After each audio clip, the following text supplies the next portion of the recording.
Ron Desanctimonious is the most disloyal person in America, and here's why.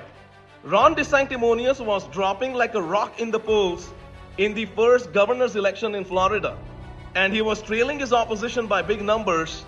And by the way, Ron Desanctimonious walks like a duck, and President Donald J. Trump said that very strongly during the 2024 election cycle. Ron Desanctimonious walks like a duck. And Ron Desanctimonious was trailing his opposition by big numbers and dropping like a rock in the polls during the first governor's election.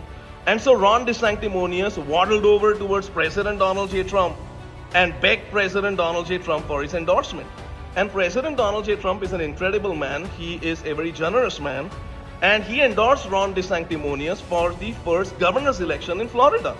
And primarily because of that endorsement from President Donald J. Trump, the governor election in Florida was won by Ron Desanctimonious, the first governor's election. And how does Ron Desanctimonious show his gratitude towards President Donald J. Trump?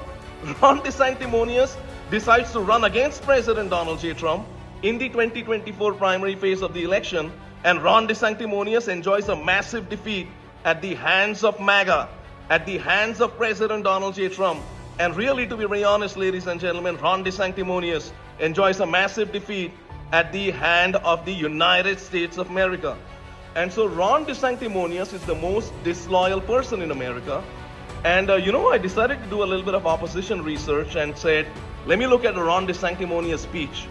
And so I turned on the TV and I said, let me get through at least 10 minutes of Ron Desanctimonious' speech. And I could not watch more than a minute, minute and a half, 2 minutes of Ron Desanctimonious' speech. It was, in my opinion, one of the worst speeches I've ever heard. There was no gravitas, there was no personality to the speech. Ron Desanctimonious has just about, I would say, a 0 on the personality. And it was probably, like I said, one of the worst speeches I've ever heard. And Ron Desanctimonious, by the way, is one of the most dull, boring interviews in the country right now. And, Ron Desanctimonious has 0 shot at becoming the next president of the United States of America. My name is Gary Barve. I'm officially running for president of the United States of America in the 2028 election as a Republican supporter of President Donald J. Trump and as a believer in Jesus Christ as Lord and Savior. Vote Gary Barve for president.